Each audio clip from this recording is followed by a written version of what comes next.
What is up, everybody? It is Og here, back with another video, and in today's video, we're actually be soloing ZF with a Paladin. So a lot of you might be familiar with the mage ZF strategy to go from 40 to 54, and now we can go with Paladins as well from 42 to 54, completely solo using the same kind of ideas with some additional tweaks to be able to do it as a Paladin.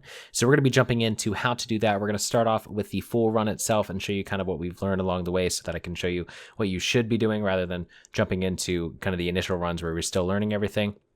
But then we're going to be diving into some additional efficiency tips and tricks, things you're going to need to know, requirements for the farm, and actually jumping into some of our very first farms to show kind of how we started off and maybe some things you might notice at the very beginning in your farms.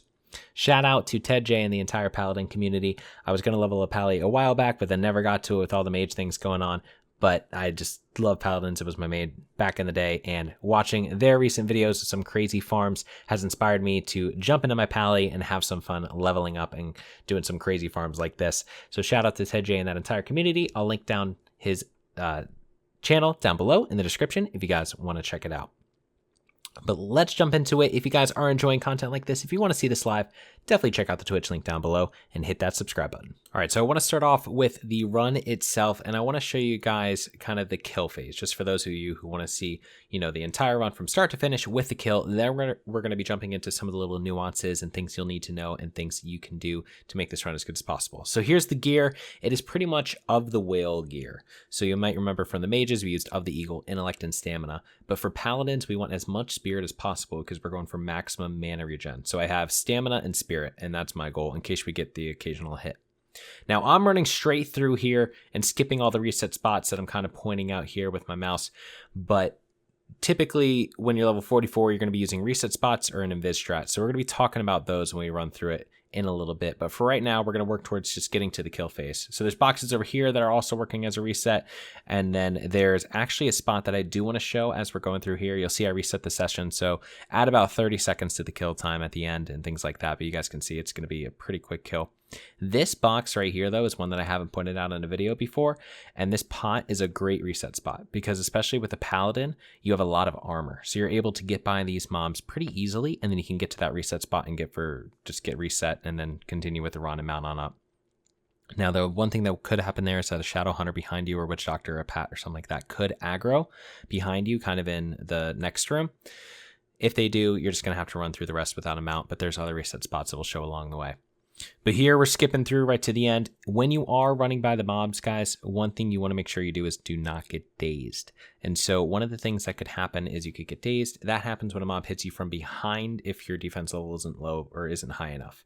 So those mobs right there, if they hit us from behind, could daze us. So make sure that you jump and then you turn to face the mobs or you strafe by them with them in front of you, etc. But now we're going to get into the Witch Doctor room. Just like with the mage, we're going to activate the Witch Doctor. By running in and activating the Witch Doctor, you can see that he's now trying to attack us. This makes all the graves open and run straight towards the Witch Doctor, which allows us to run through unscathed pretty much. Again, if you have some mobs that are a little bit quick behind you right here, what you want to make sure that you do is face the mobs so that they don't daze you and you can strafe through the side. But we open up all those graves while running towards this back reset spot. So these vases right here are the reset spot that we're going to use. So we open up this first side, then we're going to open up this back side, and then we're going to open up the third area of graves. You're basically running through. I recommend running with Q, W, and E. Just strafe through and run while you're spam clicking the individual graves. You want to make sure you click them multiple times to make sure that they open, but once they do, you'll see all the mobs run out of them, run towards the boss, and then you can keep on running through.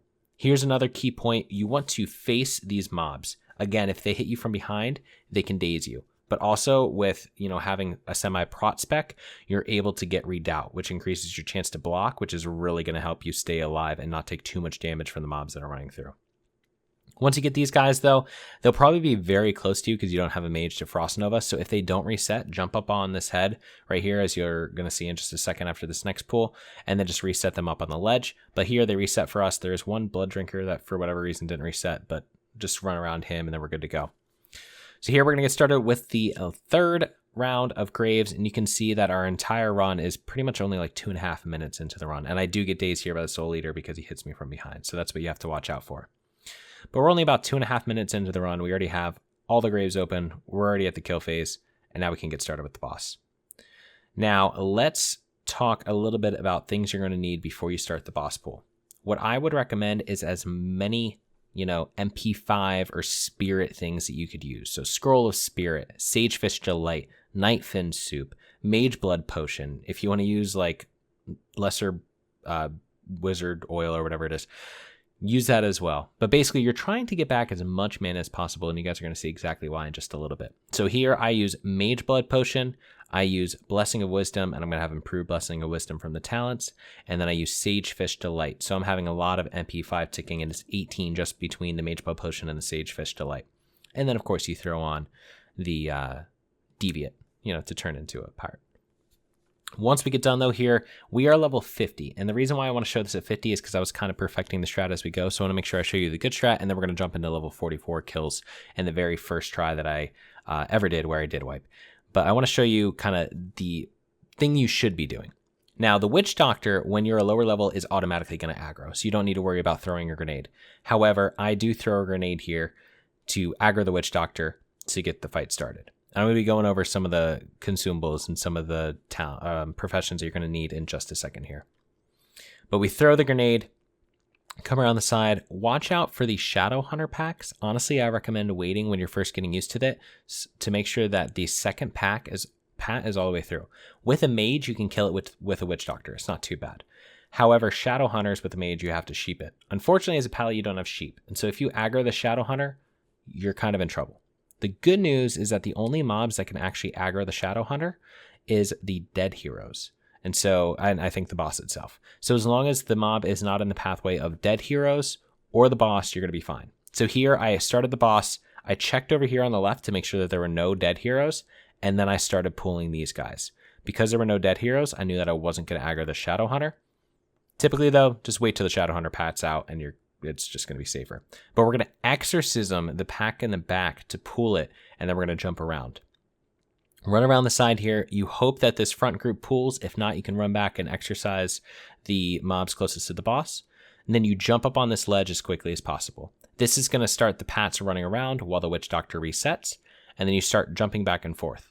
Now with the mage, we have rank 1 Blizzard to kind of stack the mobs, but with the paladin, we don't. So we have to be very cognizant about our positioning of the mobs. And the way that we can handle that is we can make sure that all the mobs are coming around the side of this platform at the same, relative area. So the way that we do that is we jump back and forth so that all the mobs kind of stack up as they come around the side, grouping up the groups, so that when we actually go for the kill phase, you can see that they're stacked up. So here, as we jump back, we're waiting for Iron Grenades and we're waiting for Exorcism. So there's a couple of groups that we didn't pull, and so we're going to try to pull those groups. Now, the way that we're going to pull these groups is we're going to use Iron Grenades to pull the extra mobs. And we unfortunately can't get this dead hero, but that's perfectly fine if you just miss one mob. But we use Iron Grenades to pull that last group, wait for them to come around, jump back and forth, get them all stacked, and then we're ready for the kill phase. Now, the kill phase itself is going to consist of Consecrate, Grenades, and when you hit level 50, Holy Wrath. And it's a combination of all those that are going to allow you to kill them as quickly as possible. Consecrate's probably going to be your biggest damage percentage. It's going to be about 60% of your damage. Outside of that, though, well, maybe not at 50 because Holy Wrath does a lot of damage. But outside of that, when you're leveling up from 42 to 50, it's going to be a lot of your damage as Consecrate. So you could also mess around with a rep spec and try to go down into Sanctity, so that you can, or Sanctity or whatever, so that you can have 10% increased holy damage. So that is an option. However, the main thing that we want to do is we want to constantly keep them in combat, and we want to be able to do as much damage as possible. So let's start off with the most damage as possible. As you can see here, the mobs are very separated. And so this presents an issue when you're trying to use Consecrate, because you basically have to have the mobs run through Consecrate and use a strategy to get them to run through that Consecrate more. And so we have to somehow stack these guys up. That is where we're going to use our burst combos and where we're going to use our bubbles. So as a paladin, we have two shields. We have Bop, so Blessing of Protection, and we have our Pally Bubble. Pally Bubble is a 5-minute cooldown.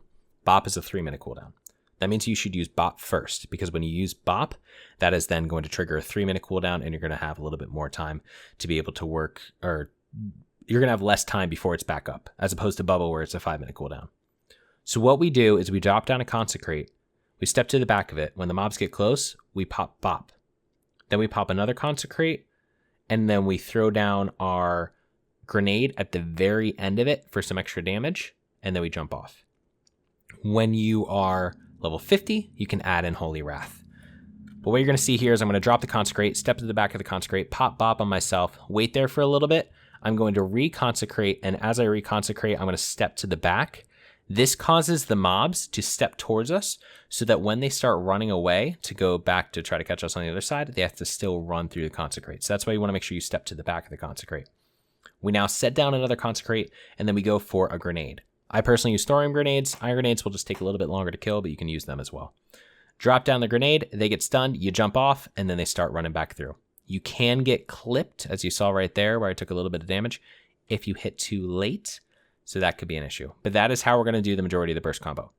Now, the other thing is where to position your consecrates. So when the mobs are not too far ahead, you want to position your consecrate basically where they're going to be turning around.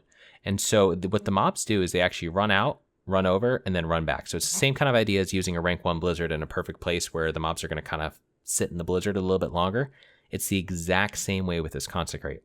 And what you could do is if you hug the inner side of this platform, your consecrate will actually be on the wall, and it will also be on this platform. So you can see right here, these mobs are getting hit even though they're still on this ledge. What you can then do is you can consecrate, have them run down through the consecrate, jump off, then they run right back through that same consecrate. So your goal is to get all the way towards the end where they're going to be cutting around and drop your consecrate there. That being said, you need to watch out for something which could just really mess you up. And that is if the mobs are ahead of you or they're close to you, because they could just one-shot you if you get too close. Do not get greedy with this. It's not worth it if you're going to potentially die, but it is a good option for the best place to put your consecrate. But it's perfectly fine if you just put it up on this ledge right here and then just run back like normal. But here you can see I'm throwing Holy Wraths as well. Holy Wraths do a ton of damage. Now, you might notice that I use a rank 1 consecrate on the way back. So basically, the things that happen, and I'll be able to show you that with the level 44 kill, is that mobs, when you do not interact with them for a set period of time, which I believe is 20 seconds, they pretty much like drop combat with you. They don't actually drop combat. Obviously, they're still chasing you. But what happens is that their XP threshold gets reset. So if they're at 20% health, for example, they're going to give you 20% of the normal experience. So you have to make sure that you stay in combat with these mobs and keep on interacting with them, which is why I'm dropping rank 1 consecrates to make sure that they do not drop out of combat. A lot of people have those issues with mages when they just run back and forth to try to regen mana and then they don't get a lot of experience and they're curious as to why. That is exactly why. And so here you can see that I put the consecrate here, so I'm leveraging it as much as possible. I'm going to go for the kill phase. I pop my bubble, pop another consecrate, step to the back, where I'm then trying to Holy Wrath right at the end of it. Holy Wrath, go into a grenade, and we do a ton of damage. You can see that I'm pulling 793 DPS. It's absolutely insane once you hit level 50. The only difference before level 50 is that you're just not doing as much DPS, but that's perfectly fine. But what we're doing here with the rank 1 consecrates is we're going to put 1 at the end of this bridge and we're going to put 1 over here. Now I'm going to show you an improved strategy once you get comfortable with it in a little bit where we don't actually do that, but this is going to be the perfect strategy for you guys to start. The reason why we put it right here is what actually happens is when we jump over this ledge, sometimes these mobs will actually double back. And so what they do is while you're in midair, they think that your path is going to be on the bottom here. So they double down below here and then they double back up. And so it's hard to see, but once you start doing it yourself, you're going to see it a ton. That is a perfect opportunity for you to kind of restack these mobs. So obviously, sometimes they kind of just shuffle a little bit and they get out of sync. You can see here that we have some mobs ahead, some mobs way behind. They're out of sync. But by jumping on this ledge as far as possible to the second ledge, so from here to here, basically, you're going to be able to get some of those mobs to stack up a little bit better. And that's why we drop a consecrate right here to help these mobs stack up. So right here, for example, I think I'm going to try to jump. You can see some of those mobs just went back. So if we go back just ever so slightly, you can see those mobs. Some of them just double back on the bottom left of the screen. And then the rest of the mobs come forward. And that helps to stack up the mobs so that when we come back the next time, we have enough room to be able to get ahead of these mobs and go for the max rank consecrate coming around the side. But it's rinse and repeat like this the entire time. Let's talk about some of the things that you're going to need. The very first thing is 260 engineering. Now, technically, you only need 150 if you want to use iron grenades. However, I recommend thorium grenades. Reason being, at the end of the day, you're trying to level as quickly as possible. Thorium grenades are going to do about twice the amount of damage, and it's just awesome seeing a ton of damage come through. But if you just want to use iron grenades, just use iron grenades. It's not going to make a huge difference. As I said before, consecrate's going to be the biggest amount of damage. It's also nice to have dense dynamite. Dense dynamite is very, very cheap to get, or to make rather, and it does a ton of damage. And so dense dynamite is a great option to have as well for when the mobs are around here in the corner and you don't have a bop up or you don't have a bubble up for the next minute and you just want to throw down some extra damage. That is a great option as well. Other consumables, we're going to be talking about mana pots. I recommend using greater mana pots. You're going to be using a ton of mana pots as you go through. You could get superiors, but they're going to get expensive. Greater mana pots at the end of the day will suffice 100%, plenty. You don't need to have superiors, but graders are only costing you like 15 silver per. And so let's say that you blow 5 graders for a pool. It takes you a long time. You blow 5 graders in one pool. That is still only 75 silver. Whereas if you're doing superiors, it could be like 7 gold. So I would recommend greater mana potions. Those will help a lot. As I said before, any kind of MP5 gear. So we're talking mage blood, potion, wizard oils, sagefish delight, knife and soup, that kind of stuff. Obviously, sagefish delight and knife and soup do not stack, so don't use both of them. That won't work. And then if you're going to be using the invis strat to get to this place, which we're about to talk about in just a second, then you're going to go ahead and need lesser invis pots and greater invis pots as well. But once you get comfortable with it, the beneficial kind of thing about using plate is that the mobs don't hit you as hard. So you can probably run through without needing to use that. And we have tons of examples in my recent VODs if you want to check them out, where you can see me running through without using invis pots or anything like that. You don't need to use Retribution Aura, because unfortunately, since you're not getting hit by the mobs, it does not proc Retribution Aura. I was kind of hoping that it would. Fortunately, it doesn't. But you can see here that we cleared it in 10 minutes and 11 seconds, add 30 minutes for the start. So 10 minutes and 40 seconds, and we got 193k XP per hour, roughly. Obviously, it's ticking down pretty quick, so it's probably more like 194k-ish, somewhere around there. But then obviously 30 seconds. So let's say this run in particular was about 130 or 180,000 experience per hour. So we're still leveling at about an hour level through this place at level 50. Absolutely incredible. And you're going to get pretty similar experience. I think I was averaging about 140,000 in the mid 40s, because in the mid 40s, the mobs are going to give you more experience than they do now. The mobs right now are giving, I think, 960 rested experience, whereas they gave 1,200 rested experience when I was leveling up. But this is an amazing strategy. Absolutely amazing. We're going to need engineering at 260. You want to go for, of the whale gear, to have maximum, like spirit and stamina. Of the eagle gear is a great, of the owl gear is a great filler, because it's intellect and spirit, so that's good as well. You're going to want to have a bunch of mana pots. You can see that I have 38 of them. A bunch of grenades, iron grenades to aggro up, thorium grenades to kill, or just iron grenades, dense dynamite just to do some extra damage, and then invis pots if you need those as well. Let's jump into some of the individual specific things you could do, and we're going to get started off with an improved kill strategy. Okay, so this strategy is going to be for all those min-maxers out there, the people who want to get the maximum XP per hour and just burn through everything like crazy. This is going to be the strategy for you. And so the way that we're going to do this is we're actually going to use this inside path as our kind of blow up spot where we're going to do all of our damage. So we're going to drop a consecrate just like before. We're going to pop our blessing of protection. We're going to holy wrath, and we're going to use our grenades and consecrate just like before. The big difference though is that now these mobs are all the way back at the end. So they're at their maximum position away from this kind of, turnaround spot up here. This allows you to get up to this turnaround spot without the mobs being anywhere near it, so you don't need to worry about them getting close, and they're all pretty much perfectly stacked when they get there. So that way you can hit them with the consecrate, jump down, they turn back around, hopefully, they stay stacked, unlike those people who did that, and then you run back around. Now the difference with the strategy is that obviously you're throwing in an additional max rank consecrate right after your full burst combo. So it is going to drain a lot of mana. You saw even with a mana pot, I'm still at 68% mana. So with this in mind, we need a way to regen a little bit more mana. This is only when you get comfortable with the kill. Don't do this before you get comfortable with the kills, because you might lose some XP. But what we're doing instead is we're just using rank 1 consecrate as fillers in between. And so if you think about it, you can bop yourself, you can bubble a minute later, you could in theory use a lip a minute after that, and then bop again if you really wanted to. Or you could just wait 2 minutes for another bop. During that time though, you just regen mana. So here we go for the second burst combo. You can see that this mob in particular was at 65% when we started. We're going to use our full burst, consecrate, throw down the thorium grenade, jump across, and he's all the way down to 40%, 42% when he leaves that consecrate area. And then we throw another consecrate, which he sits in. So it's about 22%, maybe even up to 25% of their HP every single time. So this is, bursting like crazy. And then from here, we only do one rank 1 consecrate back in this kind of main kill spot over here, or main, turnaround spot over here.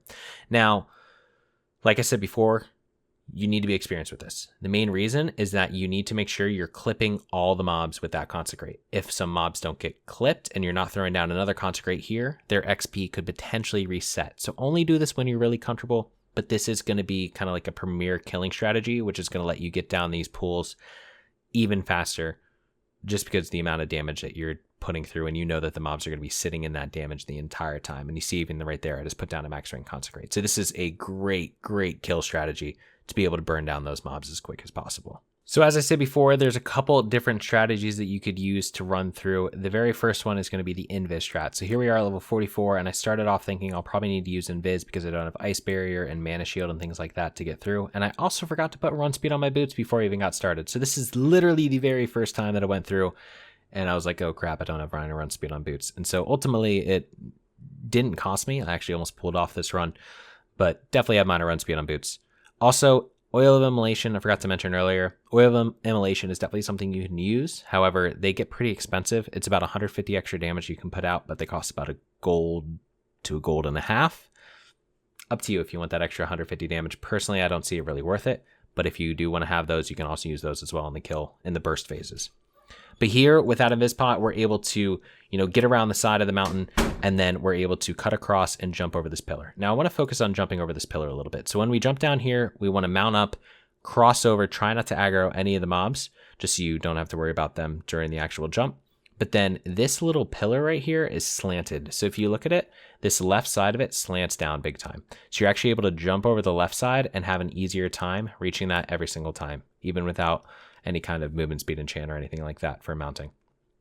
But now we get up on this pillar, and now if we're using the Invis strat, the nice thing about using a lesser Invis pot and a greater Invis pot, or a regular Invis pot, is that after 2 minutes, you can use the other one. So we open up with a lesser Invis pot to get up the side of the mountain, scale the mountain, get across, come over here, and then we wait until the next one's up. So we can see we have a minute left on the cooldown. So here we skip ahead, and we are popping our Invis pot as we jump down, and we're just going to make a break for it. So you have 15 seconds where you won't aggro any mobs. However, after that, you're going to aggro the mobs, obviously. So you're going to make sure that since you're not mounted, mobs are probably going to hit you. Make sure they hit you from the front, not from behind, so that they don't daze you. You can see that it's about to run off as we pass this Shadowcaster. As long as we don't stand too close to the Shadowcaster, he won't melee us, and he'll try to cast Shadow Bolt, which we can line of sight, so we're good to go. But then we come around this side. You can't, I don't think, jump behind the box, but you can see here that we get dazed, so that's the risk. So make sure that you just run with them in front of you. But then you run right around this pillar right here, and this is the reset spot. As I said here, you can see the Shadow Hunter is the pat that potentially will be behind you. If he aggroes, these guys will reset. He will not. So if he aggroes onto you, you just have to carry him towards the next spot. So a quick and easy way to do that is actually to use the Scarab Broom as a reset spot.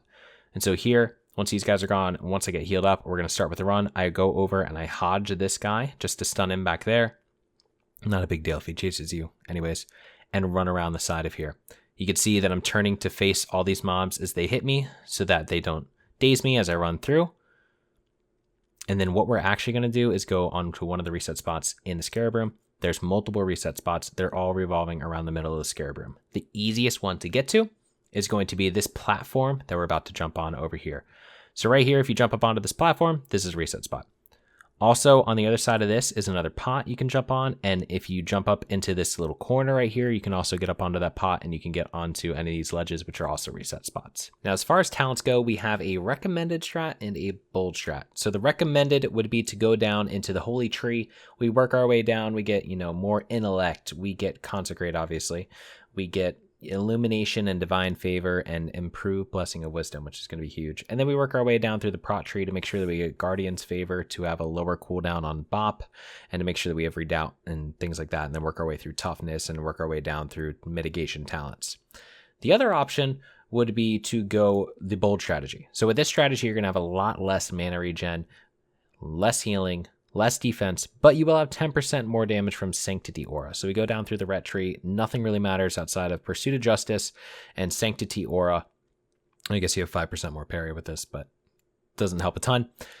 So you get Sanctity Aura, which increases the holy damage that you do by 10%. So you can technically kill the mobs a little bit quicker, but you will have a lot more mana issues because you don't have improved Blessing of Wisdom, and your heals aren't going to heal for as much. So you might need to heal a little bit more. But this is also a potential spec that you could use if you do want to run down this path. I recommend after this going down through Protection and getting Guardian's Favor, though, before going back over and getting Blessing of Wisdom, because the improved Bop, to have Bop every 3 minutes instead of 2 minutes, every 3 minutes instead of 5 minutes is huge. So a lot of people are always curious to see what it looks like the very first time through when I'm learning everything. So this is the actual first attempt. I already showed kind of how I got to this point in the Invis strat. So this is just going to be pretty much the kill phase and everything like that. I did die, but I died for a pretty funny reason. So let's watch it. Now, as I went through here, the first things I was kind of thinking of and why I thought the strategy might be possible is because I knew that jumping back and forth like the mage, you could potentially go on forever, right? Like the mobs, they're not going to disaggregate too much. They're going to be in a decent, kind of spot where you can get them all down. And with Consecrate, we should be able to do enough damage. My concerns, however, was Consecrate is very, very mana inefficient. So how much mana was I going to burn trying to use Consecrate? And how was I going to be able to keep the mobs in combat to not lose aggro on them throughout the entire time, or the experience aggro per se? So as you can see here, we automatically aggro the Witch Doctor. Just when we move towards him, I use Exorcism to kind of grab up all the mobs. I already had all my engineering leveled up, so I knew that I could use Exorcism and Iron Grenades to kind of stack these mobs back and forth. Holy crap, me jumping back and forth at 400% speed is intense. And then I knew that I would start off kind of grouping these guys up with Grenades and Bubble. And so it started off decent. And we went back and forth for a while. And I didn't really figure out where to put down the Consecrates and things like that. But we were working through it. You're learning. I was popping Immolation Pots. As you can see here, that's why I said that they're really not worth it, just because they only do an extra 100 to 150 damage, depending on how many ticks you can get off. Typically, I think only 100 damage. So probably not worth the gold to start off, but I definitely wanted to try it at the first part. I also didn't have minor run speed on boots when I got started, so that was pretty rough. But you can see that we're going back and forth like this. I decided I need to use rank 1 Consecrate because max rank Consecrate wouldn't regen enough mana, so I put rank 1 Consecrate on my bars, and we went back and forth a lot. Now, I was only really using this spot over here because, on a mage, that's what you do. You just keep them on this kind of platform over here, so I wasn't using this ledge over here. Then I started switching over here and starting to use these jumps, and that's when I started noticing that the mobs had that little catch feature that we'd mentioned earlier where they kind of catch and group up a little bit more. So that's when I started going back and forth the entire time and jumping down and trying to run them through Consecrate a little bit. So overall, it was actually going pretty decently until I forgot to hit Bop. So you're literally going to see mobs just come up and just smack me in the face. And that's how I died the first attempt. It wasn't that I messed up the run, but right here, I literally just didn't bop. So it was pretty funny. But it was, overall a really good first attempt. And it's not that hard of a farm for you guys to do. You'll be able to do it. But let's watch the first kill. Okay, so it took us a little bit to get here. I think it was probably like the third try or something like that. And you can see that so far I wasn't actually using Mage Bub Potions. I wasn't using Sage Fistula Light. So I was just using Blessing of Wisdom. I also very frequently would bot myself and then completely forget to re-put on Wisdom. So you can see here I don't have on Wisdom and I'm just running back and forth doing the farm. And it wasn't until people in my chat yelled at me like, hey dude, put back on Wisdom, that I actually remember to do it. But I started to learn a few things. And so my initial strategy, and something that you guys can use off the bat, is to jump down here. And so it was a pretty good strategy. You could potentially get clipped by the mobs, just make sure you jump down early enough. But that's a good way to just keep the mobs down up at the top so that they're not running back and forth on you the entire time. But you can see us going back and forth. I started to leverage, Consecrate more to try to do as much damage as possible with the Consecrates and make every single tick of damage, effective. But we worked through it. One other big thing that I would recommend is before you even try to come do this strat, level up your defense. So you're going to level a lot of your defense skill just when you bubble. So every single time that you bubble, even though the mobs aren't technically hitting you for damage, you are leveling up your defense skill. However, when you run towards this spot, that's where it gets a little bit tough. And so when you're running towards here, if you have a low defense level, you're going to get crushed the entire way. You're going to have a higher chance to get dazed and things like that. So level up your defense before. An easy way to level up your defense would be to go to dead mines and sit in dead mines, just tank some mobs and heal through them, or literally right outside the instance. So I just grabbed 2 hyenas right outside the instance and let them hit me for like 3 minutes healing through it. Not much damage, nothing crazy, killed him with red aura, but by the end of it, I had gone up like 80 defense levels, and I was perfectly fine to start.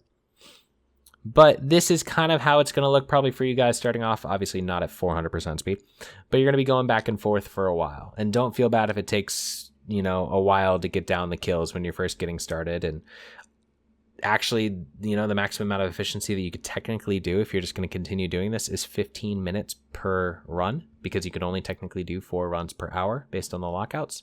So if you're going to do it for a long time in a row, if you're hitting anywhere near 15 minutes, you're killing it. So don't even worry about it. A lot of people are curious all the time about how to reset. The way that I would recommend resetting is if you have 2 accounts, invite your alt, pass that alt to leader, log out on this tune, and reset with the alt. If you don't have 2 accounts, then have a friend invite your tune, log into your other tune, have your friend invite that other tune, and then just log out.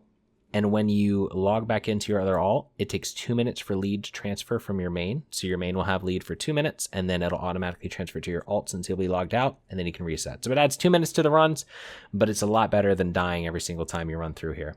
A lot of people are also very curious about inventory space. As you can see here, we're filling up pretty quickly on inventory space. I recommend the add-on D-Junk, and you check out my add-on videos on my channel if you guys are curious about G-Junk, how it works, and all of that. All right, everyone, that wraps up today's video. I hope you all enjoyed it, and if you did, please subscribe and leave a like and a comment below to let me know so. And if you guys have any other ideas for any other videos, please let me know in the comments below. Also, check out the description for the Twitch where I do all this live, and also for my Twitter and Discord where you guys can be notified of any future updates and when I'm going to go live on stream. So I'll see you guys in the next video.